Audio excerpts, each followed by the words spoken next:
Somebody say made new. How we started and how it's going, huh? And I'm going to dive right into point number 1.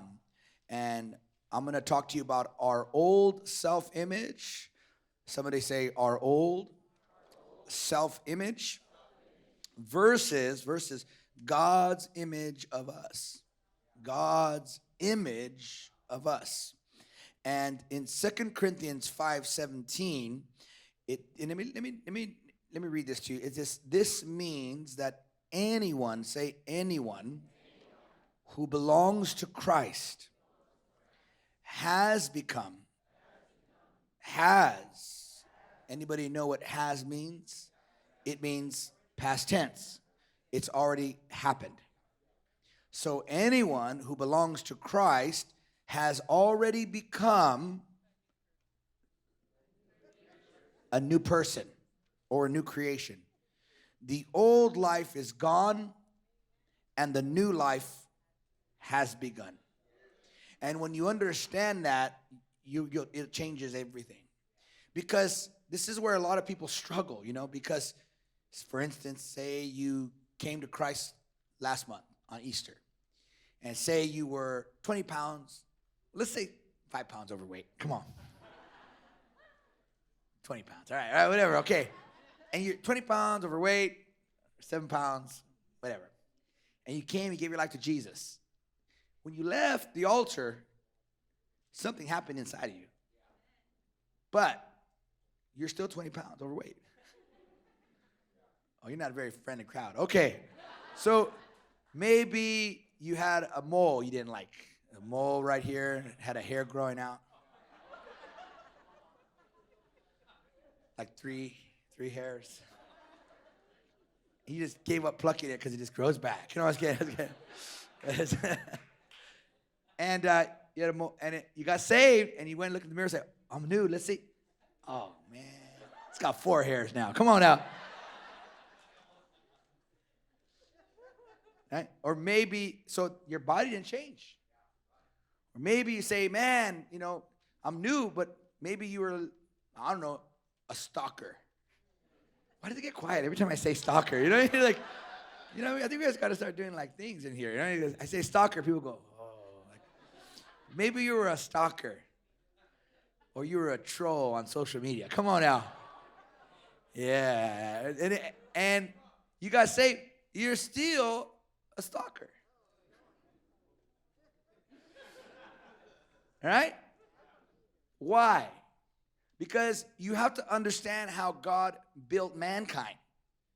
And if you understand it, then you can identify where I'm new and where I'm not new. And then I can make the adjustments in my life so I can walk in the newness of the life that God has for me. And the way you understand it is you have to get this down. Man is made in the image of God, meaning he's a 3-part being. So there's 3 parts to every man. So I'm looking at you now, right? I'm looking at you. But I'm not really looking at you, and you're not really looking at me. Because there's also somebody on the inside of me. There's my soul, or my mind, my will, and my emotional status. But then even beyond that part of my soul, there's something called the spirit. And that you cannot see. That is what God saved. And when I got born again, my mind didn't get saved. My will didn't get saved. And I was broken emotionally. And after I got saved, I was still broken emotionally. So what got saved? My spirit got saved. Which is very important because that is the most important part of your life. Because that is the part that's made in the image of God. And whoever has the stronger spirit will always dominate.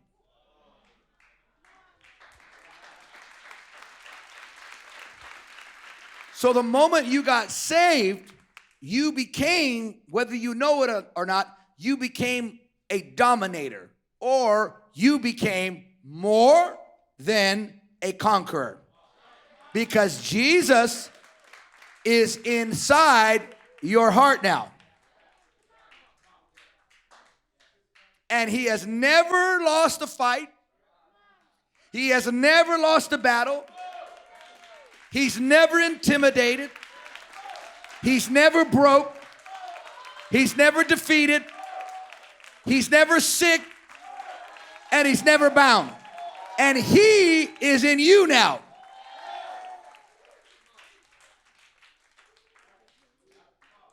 Now let's read it again. This means, thank you for 3 of you. This means that anyone who belongs to Christ has become a new person. The old life is gone and the new life has begun. This is what confuses our family, our loved ones, and the world. Because we say, I'm a Christian now. I'm born again. And I'm saved. And they say, yeah, but you still broke. I'm saved. Yeah, but you still stalker. I'm saved, but yeah, you still living at home. And if no condemnation, but if you're not careful, you're not going to step into you're not going to step up to the plate, if you would, and become what God says you already are. Now, I'm going to get heavy on you. I'm going to get heavy on you. Can I get heavy on you? Because God's heavy. And he's dealing with us from a finished workplace. Let me give you an example. Nah, you're not ready for this. All right. I'm going to mess you up. Come on, let's go. You ready? Come on, pull on this. Let's go. Now watch. You ready? You ready? You ready? Okay. By his stripes, you were healed. Therefore, you are healed. But Pastor, I just got this doctor report. I know. But according to God, he gave you everything you need already to be healed. No. Let's go. Let's go. I want to break this thing through. The problem is with the soul, with the mind, with the will, with the emotion, and with the body. This is where the problem is. This is where a negative self-image hurts us. Because God is saying we're one thing, but the mind fights it, the will fights it, the emotions fight it, the body fights it, and we're in this battle of this is what God said I am, this is what God said I can have, this is what God said I could be, right? But my mind's telling me no. Come on, somebody. But my body and my mind are fighting what God said about me. And so I got to bring my mind, my emotion, my will, and my body. I gotta bring that bad boy under submission and say, you are what God says you are.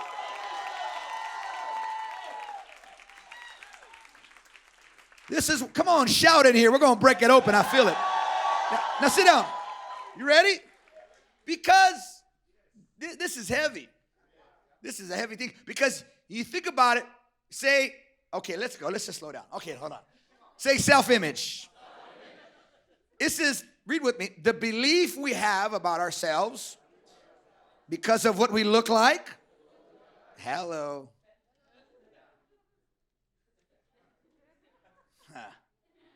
That'll preach. And what people have said about us.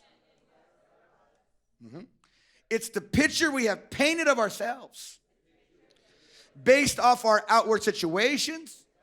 We could say cultures, families, circumstances, or voices. Ephesians 2:1 said it this way. I'll put my name. Jason, put your name. Jason, you let the world, which doesn't know the first thing about living, tell you how to live.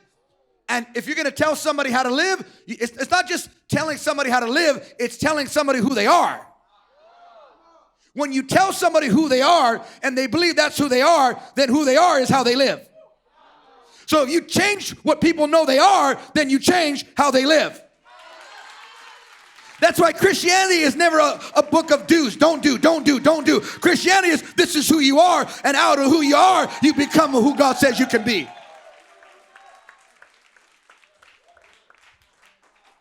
Say it with me. I am already blessed.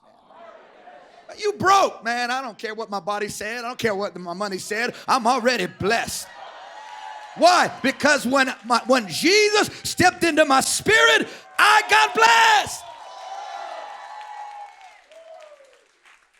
Let's read. 1 John 5:19 in the New Living Translation says, we know that we are children of God. All right? So I'm going to say it this way. Jason knows that he is a child of God and that the world around us, look at this, read it with me, is what? Under the of the so big media. People say, God's in control. That's not what that said. God's in control. That's not what it said. It said the evil one is in control of that. Why? Some of you still think Facebook is about Facebook. Or Instagram's about connecting with your friends. It has nothing to do with connecting with your friends. It's all about advertising. It's all about information. Why? So they can advertise to you and manipulate you and make money off you and control you. You don't hear me, though. You don't hear me. That's okay. I'm going to break this thing because we're still under Pharaoh. We don't even know it. Because the whole world is under the control. That means there's somebody behind this whole world. You watch Disney now. Disney, a little Disney. Disney ain't God ain't under control of Disney. I watch a little Disney and then everything's gay. Lesbian, little girl likes girl, little boy. All these. What is all this? Wicked one. Agenda. Trying to change our kids. Trying to get in their thinking. Try to teach them. I know you're a boy, but you're really a girl. I know you're a girl, but you're really a boy. And confuse the kids. Create a generation of confusion. God ain't doing that. The devil's doing all that.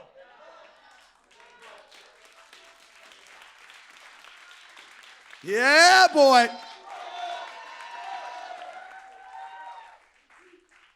So this whole thing is, and the world trained us to have a self-image. And you know what they're big on? Like, I'm Mexican, so even when I go sign up for doctors, they say, like, race. What the heck do you need to know my race for? For a blood checkup. What the heck does my blood deal with anything because I'm a Mexican? Because they're labeling me. This is what you can be. This is what you can do. This is your limitation in life. And all our life, we heard, this is what you can be. This is what you can do. But I got a message for Pharaoh. You ought to shout up in here like you believe it's true.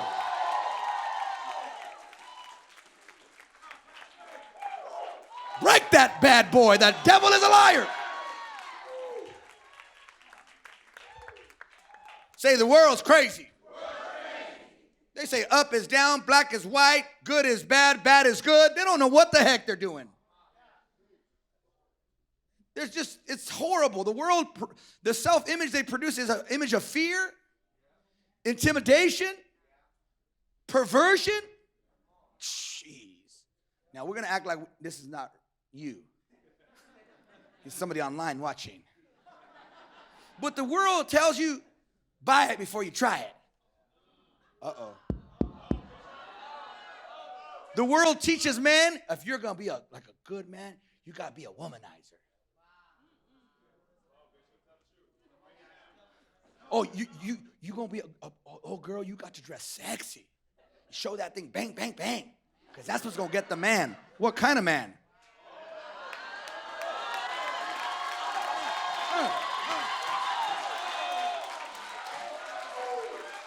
Sit down, I'm preaching. Y'all don't want me to preach. You got me mad now. Sit down, please.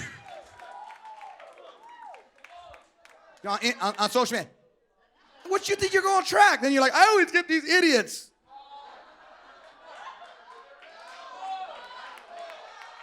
I'm just saying.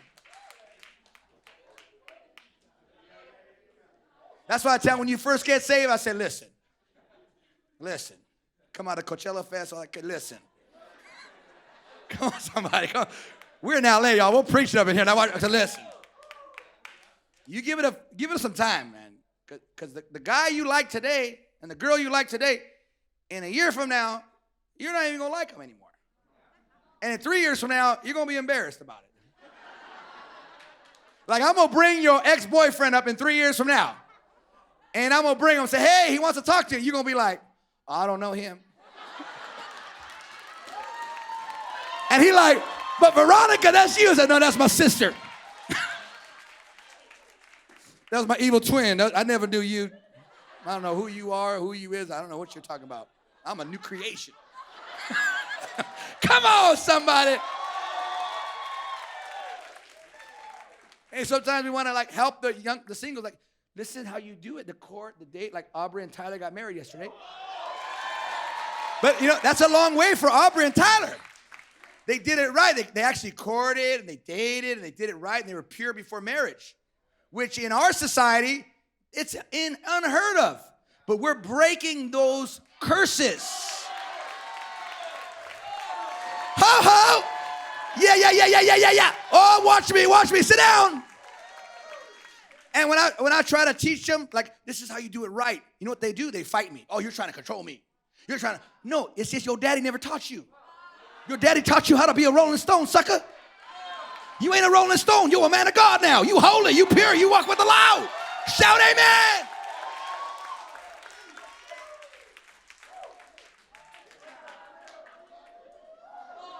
So now guess what happens to Aubrey and Tyler? They have children. And guess what? When it's time they have a daughter and it's time for that daughter to get married, she's going to do what? What Aubrey and Tyler did. And some joker want to roll up, I want to date your daughter. Tyler will be like, shh, excuse me. No, kidding. Come on, somebody. I'm just joking, kind of, but seriously. And that's how we break the generational curse, and that's how we bring the generational blessings. That's why our daughters will not get pregnant before they get married. They will be virgins before they get married. No way, Pastor, not in LA. The devil's a liar because the power of God is well able. Oh, you got me fired up now. Sit down, please. I'm getting all fired up here. Just because it didn't happen in our lives doesn't mean the curse can't stop with us. Somebody in the family has to draw the line in the sand and say, devil, enough is enough. Man, I wish we had a bigger building. I'd take off running right now. I done preached myself happy. Shout amen. Now sit down. I got to teach. You're going to make me go too fast. So the world teaches us image of fear. That's it right there. Say it with me. My days of fear are over. Come on, say it. My days of fear are over. And stop confessing that. I'm fearful. Stop that. Every time you speak it, you're painting a picture that you're fearful. I'm worried. You're not worried. That's not you anymore. Is Jesus worried? Is Jesus scared? Is Jesus? No, you ain't either. Perversion, fear, addiction. Yeah, you're addicted. You're a drug addict. Once a drug addict, always a drug addict. It's true if you're not born again. Totally true. But if you're born again, your nature's changed. So you can't be a drug addict. Is Jesus a drug addict? Is Jesus a drug addict? Then where is he? He's down in my soul. Somebody ought to shout amen. Shout, I am free from every opiate, every addiction, all alcohol. I am set free from every addiction. I am not a meth addict. I am not a crack addict. I am not on pills. I am free. And your mind will say, you ain't free. Look, you want that. You know you want that. You'll even put the taste in your mouth. Now, I never did crack, really. I did it one time. And I never did it again. It scared me because I was at the bank all night. I was like, I ain't touching that stuff. That's crazy. Oh, I got to hurry up. This is the last service. I'm going to take my time. Okay, now watch.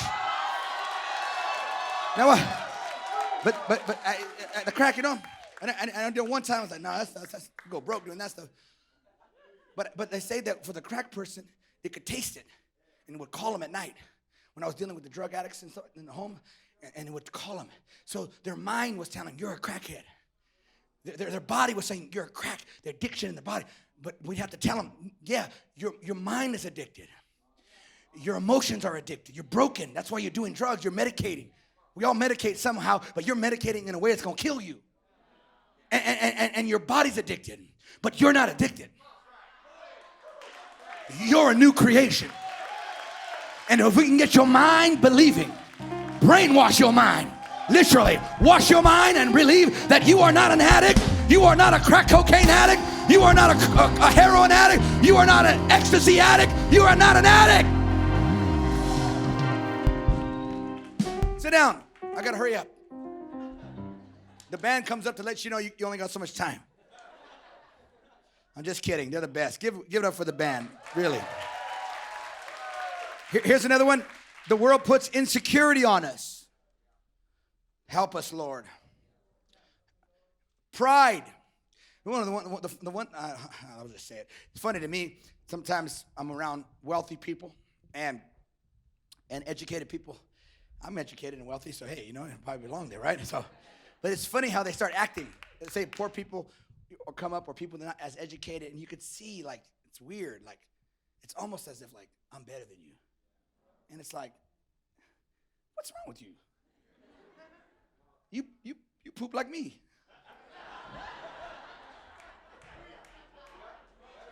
Like, listen, that right now the world's trying to make a big difference with our skin color. If you're brown and black, it's almost like brown and black against white. Don't do that. We have more in common than you think. Come on. Stop magnifying our differences and magnify what we're common. Everybody wants to live long. Everyone wants a good family. Everyone eats. Come on, somebody. Anyway, don't go there. No, just sit down. But I say, wow. You got money and you got education. You live in a nice neighborhood. Now you can look down on people. And they got the pride. And it's like, that don't make no sense. But here's the sad part, is they built their identity on their degree. People build their identity on their skin color. They build their identity on their looks. What happens when your looks go? What happens when seasons change and times change? You can't build your identity on anything in the body. You have to build your identity on Christ.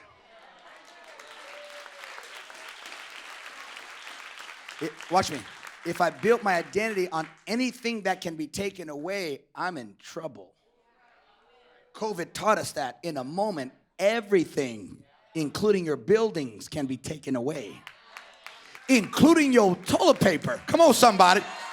That's the devil. Come on. I went to Costco during COVID. I'm like, it's the apocalypse, y'all. Come on, Jesus coming back. You build your identity on your car, on your degree, in your money. What if that is taken? Then that person, that's why you have wealthy people who lose money. The next thing you know, they're killing themselves and jumping off buildings because everything was built on external identity. But you are not your education. You are not your money. You are not your big house or your little house. You are, I said, you are a child of the Most High God. Why is that important? Let me tell you why it's important.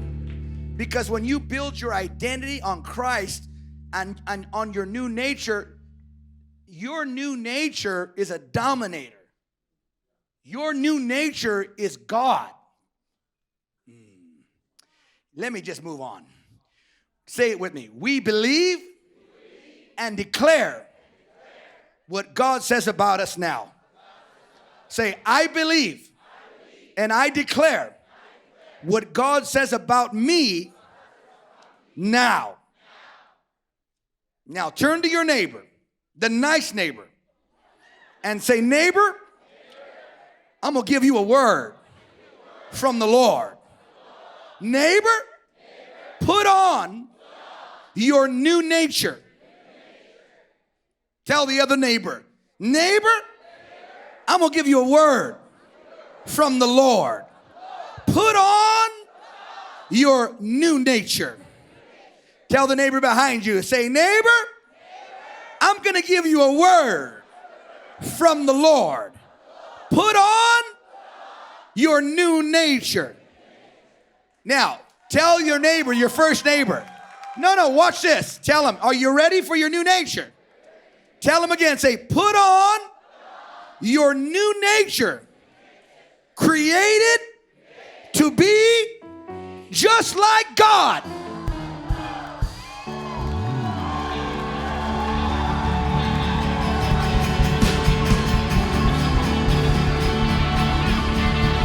You are not what the world said. You are not what the devil said. You are not what your past said. You are a speaking spirit made in the image of God. So open your mouth and talk to your mountain and say, mountain, get out of my way. And that mountain will obey you. Give God a shout of praise.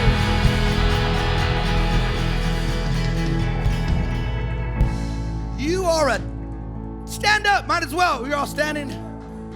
I have to close. The truth is, this is so powerful. You're so powerful. It's scary. And that's why the devil wants to manipulate us and control us, and he wants to keep me. Pharaoh, flipping Pharaoh.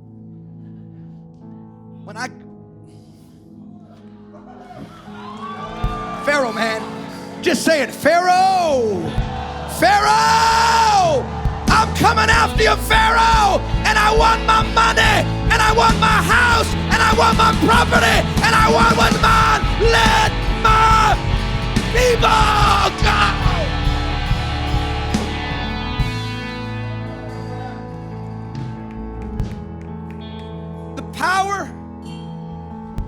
The power of life and death is in my mouth.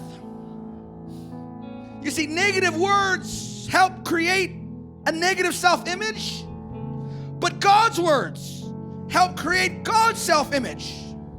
We declare publicly, but more importantly, privately, what God says about us. Because when we declare what God said about us, and we speak it softly to ourselves over and over and over and over again, it builds an image inside of us of a new creation.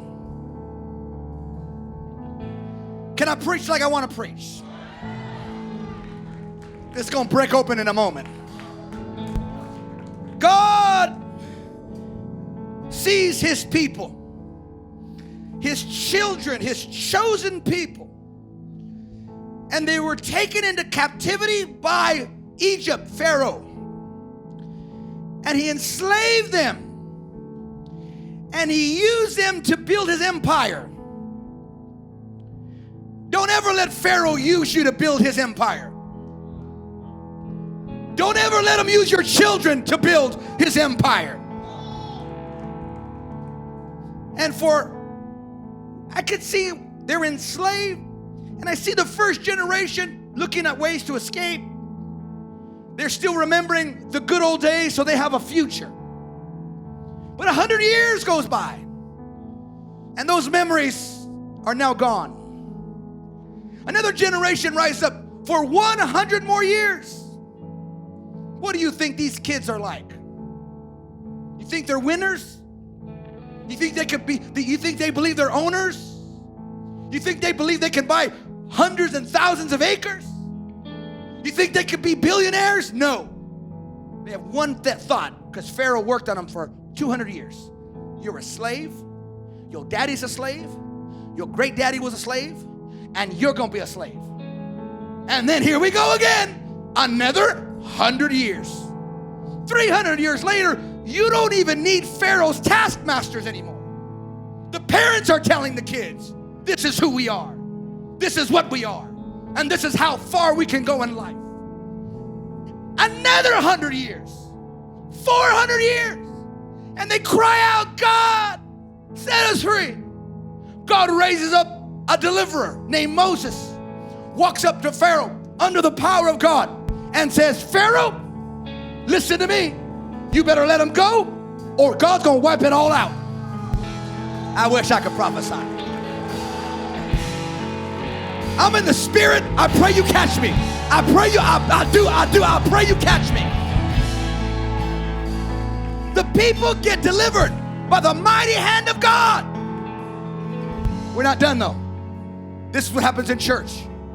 People get delivered from Egypt, but they don't get Pharaoh out of their mind. Now God says, okay, deliverance was not my will only. Deliverance was the first step.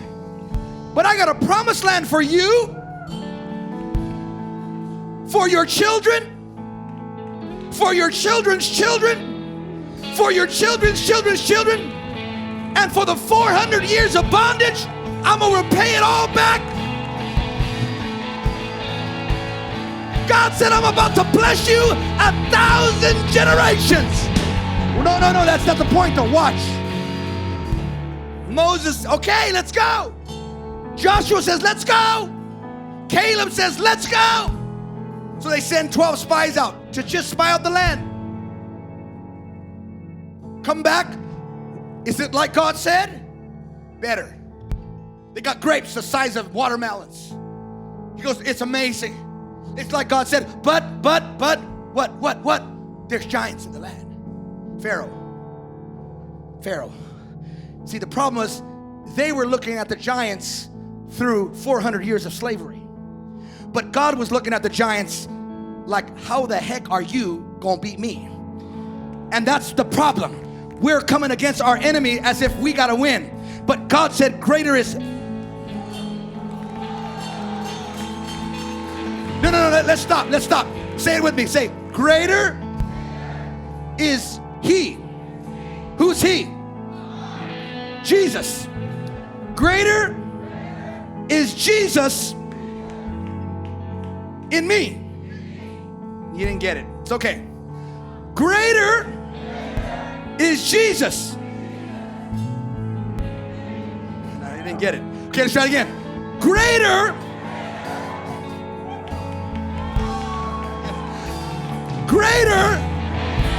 is Jesus.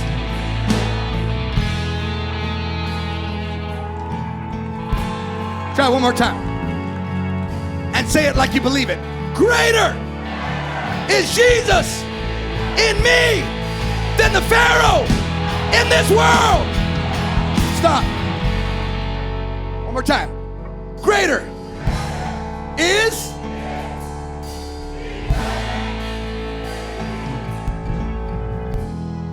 What'd you say? No, before that. Who's in you?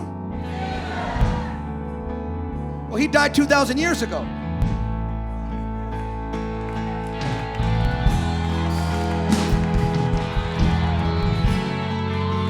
But the Bible says the same Spirit that raised Christ from the dead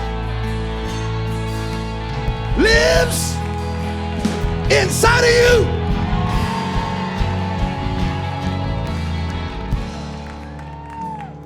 Try it again. Greater is Jesus. Where is He?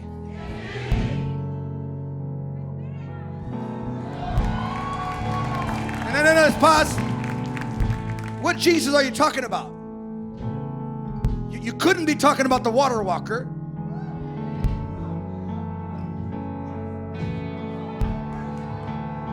You're talking about the same one from Matthew, Mark, Luke, and John? Nah. You're talking about the one that walked up to the tomb of Lazarus? And he was dead 4 days. And he stunk? You're talking about the Jesus that called His Spirit somewhere in the ethereal and said, get back, Lazarus. Are you sure? Are you sure it's the same Jesus? You're talking about He took 2 fish and 5 loaves of bread and fed 5,000, and you're worried about paying your rent? Something wrong. Something's wrong. Something ain't right. Oh God. Oh, you're talking about Jesus. Jesus, who fed the multitude. Jesus, who raised the dead. Jesus, who healed the leper. Where is He? Better watch it. Now somebody give God a shout like faith. Oh! Somebody say yeah!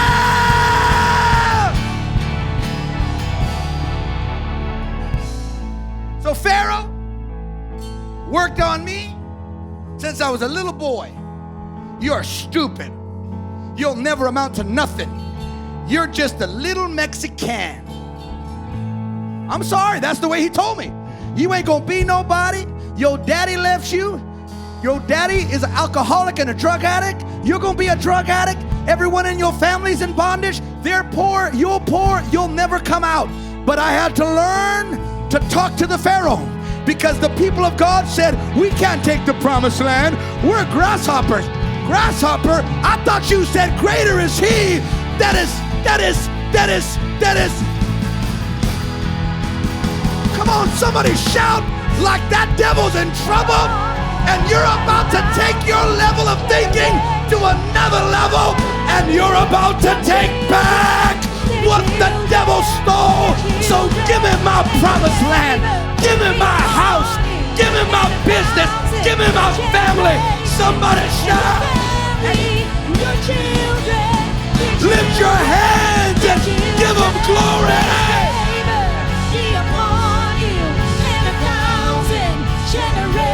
Hold on. This is a different atmosphere.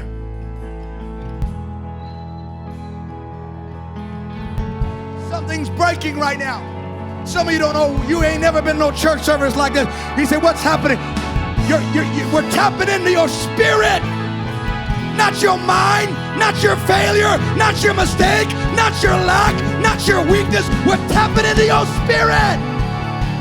I feel right now God wants to move in a powerful way.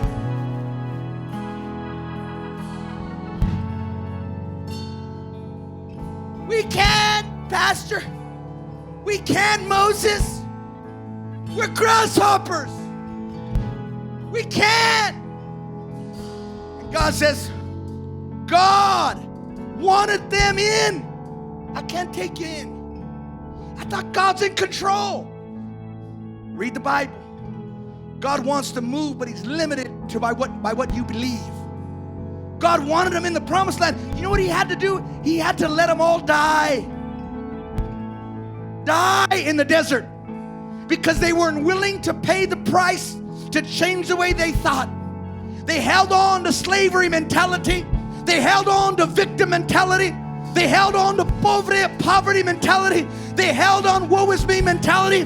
But God was trying to tell them, that's what happened to you, but that's not who you are. You are a child of mine. You are my son. You are my daughter. You are more than a conqueror. You are blessed coming in and you're blessed going out. You're the head. You're not the tail. You're the lender. You're not the borrower. Watch me. You're above only and you'll never be in bondage again. Now, finally, God says, okay, they died, all of them. And now there's another generation that rises up.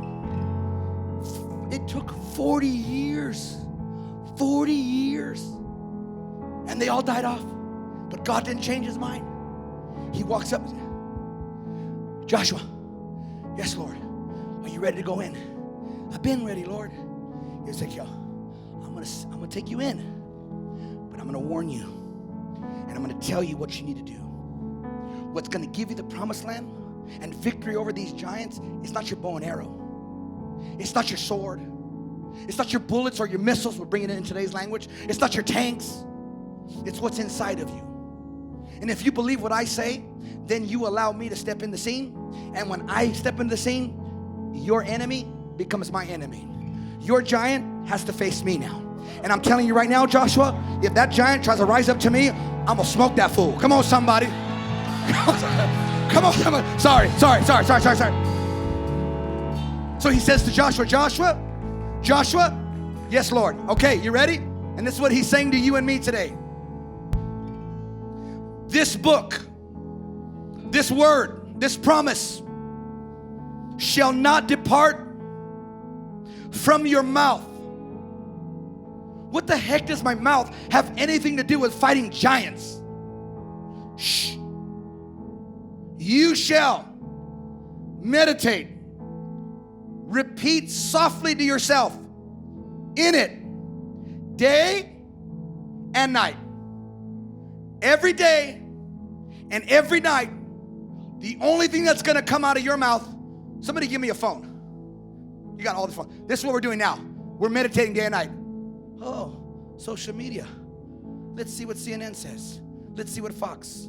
Let's see what Facebook. Let's see TikTok. We're filling ourselves with garbage and wondering why we have no success. No success. But if you're, oh God, see, you don't know how I came out. That's the problem. But I'm gonna help somebody come out, and you ain't just gonna come out. You're gonna come out with all the Pharaoh stuff. Now watch. He said, what you're gonna have to do, you're gonna have to make a commitment, and you're gonna have to make a commitment, and you're gonna have to be committed to this day and night.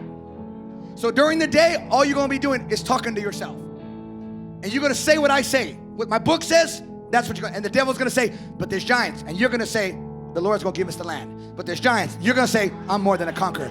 The giants, but the devil's gonna, but the giants are gonna kill all your children. No, all my children are taught by the Lord, and great is the peace of my children. The giants say, you're gonna go in and you're gonna go broke. The devil's a liar. My God shall supply all my need. Day, night, day, night, day, night, night, day, day, night. Come on, tell your neighbor, day, night, night. Feel like a rapper.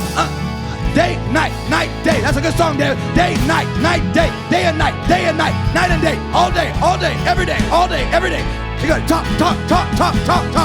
Now watch. You gotta talk. When you say it enough, what's gonna happen is your mind is gonna begin to see it. You're gonna begin to see it. You're gonna begin to believe it. And now your spirit and your mind are one.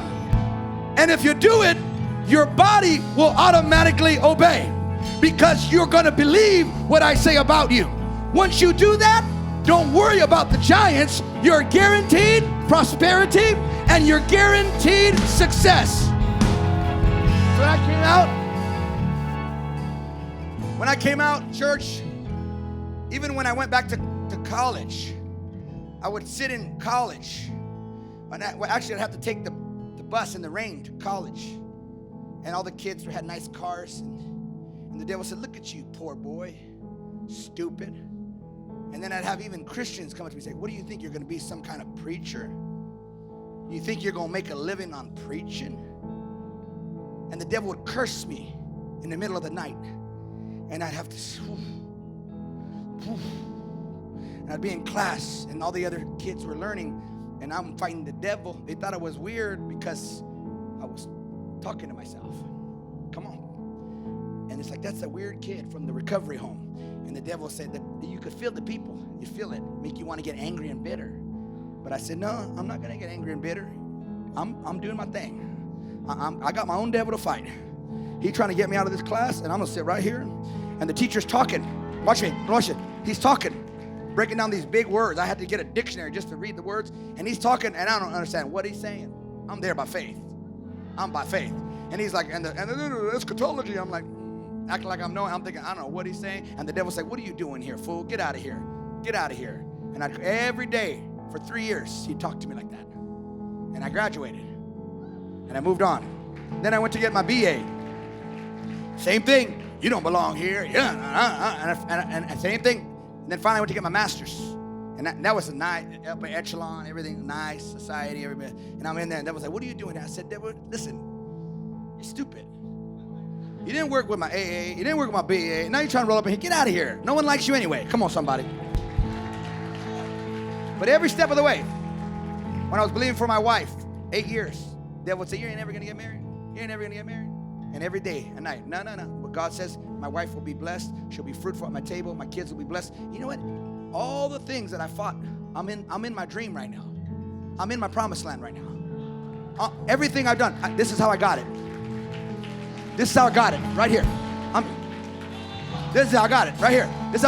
I fought my way out. And I said, God, why do you choose somebody like me? Why did you could have chosen why did you choose somebody?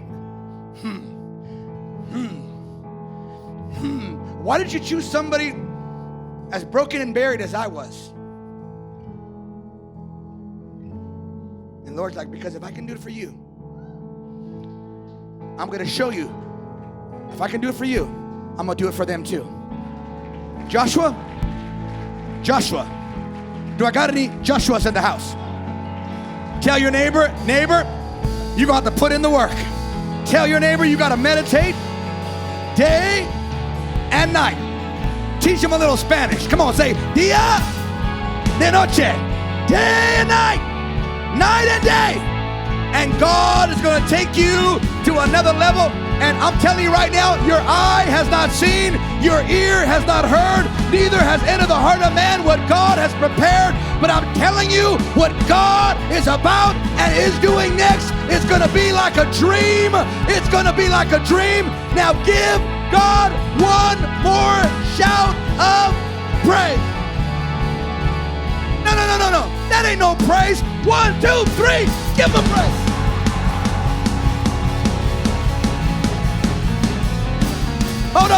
Hold on. Now listen, I'm going to do something for you, and then I got to go. Tell your neighbor, do you believe God? Wrong neighbor. Turn to the other neighbor. Say, neighbor, do you believe God? Wrong neighbor. Try the first one again. Say, neighbor, do you believe God? And tell your neighbor, you know, your praise is your declaration of your faith. It's not just a dance. It's not just a shout. It's you saying to God, I believe it. I feel like we need to give God some praise in here to let the devil know, to let that Pharaoh know, to let your past know, I believe it. I'm going to give you one chance. Are you ready? Tell your neighbor, are you ready? You better move your purse. I need some room. 1, 2, 1, 2, 3, go. I gotta praise and I gotta let it out. I gotta praise. I gotta praise. I gotta praise and I gotta let it out. I gotta praise. Yeah. I gotta praise. I gotta praise and I gotta let it out. Put your hands together. I gotta praise. I gotta praise. I gotta praise and I gotta let it out. I gotta praise. Yeah. I gotta praise. I gotta praise and I gotta. You say, Pastor, watch this. Pastor, you're scaring the visitors. No, wait. What did you just say? We'll go to the Laker game and shout. We'll go to the nightclub, and dance all night. And nobody says, oh my God, they're dancing in the club. You go to the Coachella Fest and party for 7 days. But in the church, you're telling me we can't dance? We can't celebrate? We can't give God praise? Our praise is our declaration of faith. Our praise says, let my people go. Our praise said, blessings coming my way. Our praise breaks open the atmosphere. 1, 2, 1, 2, 3, go.